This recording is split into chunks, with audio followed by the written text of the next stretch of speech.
ઘણા દુકાનદાર ગ્રાહકને સામાન બદલી આપવાનો ઇનકાર કરતા હોય છે, પરંતુ આમ કરવું એ ગેરકાયદેસર છે।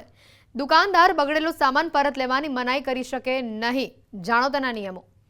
એકવાર સામાન ખરીદ્યા પછી સામાન પરત લેવામાં નહીં આવે, આવી સૂચના તમે ઘણી બધી દુકાનોમાં જોઈ હશે। અને એટલે જ ક્યારેક જ્યારે ગ્રાહકો કોઈ સામાન પરત કરવા જાય છે તો દુકાનદાર સામાન પરત લેવાનો ઇનકાર કરે છે અને તરત જ પેલું પાછળ લગાવેલું બોર્ડ વંચાવી દે છે। ગ્રાહકને પણ લાગે છે કે કપડાં કે સામાન જોઈ વિચારીને જ ખરીદવો પડે, નહીં તો સામાન જો ખરાબ નીકળે તો આ દુકાનદાર પરત નહીં લે। પરંતુ એવું નથી હોતું। દુકાનદાર સામાન પરત લેવાની મનાઈ ક્યારે પણ ન કરી શકે। આપને જણાવી દઈએ કે દુકાન ઉપર લખેલું કે વેચાયેલો સામાન પાછો લેવામાં નહીં આવે એ સદંતર ખોટું છે। કોઈ પણ દુકાન ખરાબ સામાન પાછો લેવાનો ઇનકાર કરી શકે નહીં। તમને ખરાબ સામાનને પાછો આપવાનો અધિકાર છે। જો તમે કોઈ વસ્તુ ખરીદી રહ્યા છો અને તે ખરાબ નીકળે છે તો દુકાનદાર પાસે જઈને તમે તે વસ્તુનું રિપ્લેસ કે રિફંડ મેળવી શકો છો। આ તમારો ગ્રાહક તરીકેનો એક અધિકાર છે। જો કોઈ દુકાનદાર તમને ખરાબ વસ્તુને બદલી આપવાનો ઇનકાર કરે છે કે પછી રિફંડ પણ ન આપે તો તમે તેની વિરુદ્ધ કન્ઝ્યુમર ફોરમમાં ફરિયાદ દાખલ કરાવી શકો છો। કન્ઝ્યુમર પ્રોટેક્શન એક્ટ હેઠળ જો કોઈ પણ સામાન ખરાબ નીકળે તો તેને 15 દિવસમાં પરત કરી શકાય છે। ગ્રાહકને ખરાબ વસ્તુના બદલે રિફંડ માંગવાનો કે વસ્તુ રિપ્લેસ કરવાનો અધિકાર છે।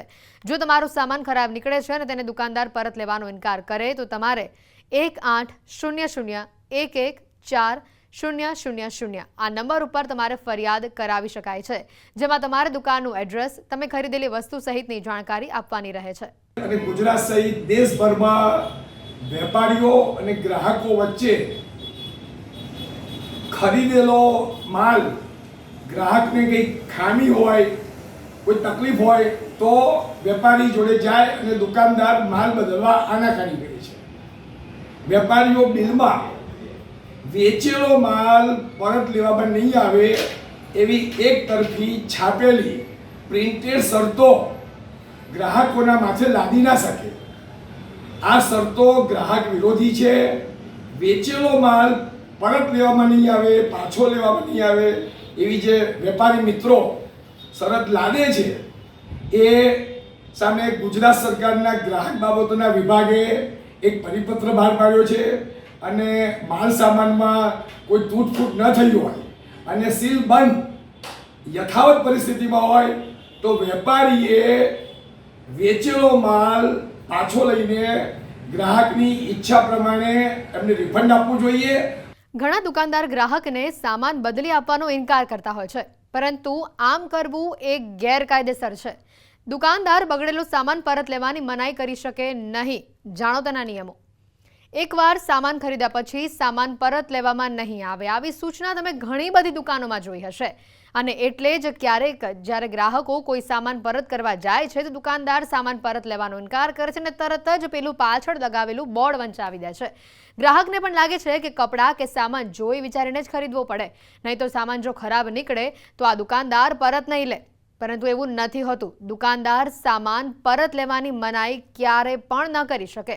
આપને જણાવી દઈએ કે દુકાન ઉપર લખેલું કે વેચાયેલો સામાન પાછો લેવામાં નહીં આવે એ સદંતર ખોટું છે। કોઈ પણ દુકાન ખરાબ સામાન પાછો લેવાનો ઇનકાર કરી શકે નહીં। તમને ખરાબ સામાનને પાછો આપવાનો અધિકાર છે। જો તમે કોઈ વસ્તુ ખરીદી રહ્યા છો અને તે ખરાબ નીકળે છે તો દુકાનદાર પાસે જઈને તમે તે વસ્તુનું રિપ્લેસ કે રિફંડ મેળવી શકો છો। આ તમારો ગ્રાહક તરીકેનો એક અધિકાર છે। જો કોઈ દુકાનદાર તમને ખરાબ વસ્તુને બદલી આપવાનો ઇનકાર કરે છે કે પછી રિફંડ પણ ન આપે તો તમે તેની વિરુદ્ધ કન્ઝ્યુમર ફોરમમાં ફરિયાદ દાખલ કરાવી શકો છો। કન્ઝ્યુમર પ્રોટેક્શન એક્ટ હેઠળ જો કોઈ પણ સામાન ખરાબ નીકળે તો તેને 15 દિવસમાં પરત કરી શકાય છે। ગ્રાહકને ખરાબ વસ્તુના બદલે રિફંડ માંગવાનો કે વસ્તુ રિપ્લેસ કરવાનો અધિકાર છે। જો તમારું સામાન ખરાબ નીકળે છે અને તેને દુકાનદાર પરત લેવાનો ઇનકાર કરે તો તમારે 1800114000 આ નંબર ઉપર તમારે ફરિયાદ કરાવી શકાય છે, જેમાં તમારે દુકાનનું એડ્રેસ, તમે ખરીદેલી વસ્તુ સહિતની જાણકારી આપવાની રહે છે। અને ગુજરાત સહિત દેશભરમાં વેપારીઓ અને ગ્રાહકો વચ્ચે ખરીદેલો માલ ગ્રાહકને કંઈ ખામી હોય, કોઈ તકલીફ હોય તો વેપારી જોડે જાય અને દુકાનદાર માલ બદલવા આનાકાની કરે છે। વેપારીઓ બિલમાં વેચેલો માલ પરત લેવામાં નહીં આવે એવી એક તરફી છાપેલી પ્રિન્ટેડ શરતો ગ્રાહકોના માથે લાદી ના શકે. આ શરતો ગ્રાહક વિરોધી છે. વેચેલો માલ પરત લેવામાં નહીં આવે, પાછો લેવામાં નહીં આવે એવી જે વેપારી મિત્રો શરત લાદે છે એ સામે ગુજરાત સરકારના ગ્રાહક બાબતોના વિભાગે એક પરિપત્ર બહાર પાડ્યો છે અને માલ સામાનમાં કોઈ તૂટફૂટ ન થઈ હોય અને સીલ બંધ યથાવત પરિસ્થિતિમાં હોય તો વેપારીએ વેચેલો માલ પાછો લઈને ગ્રાહકની ઈચ્છા પ્રમાણે એમને રિફંડ આપવું જોઈએ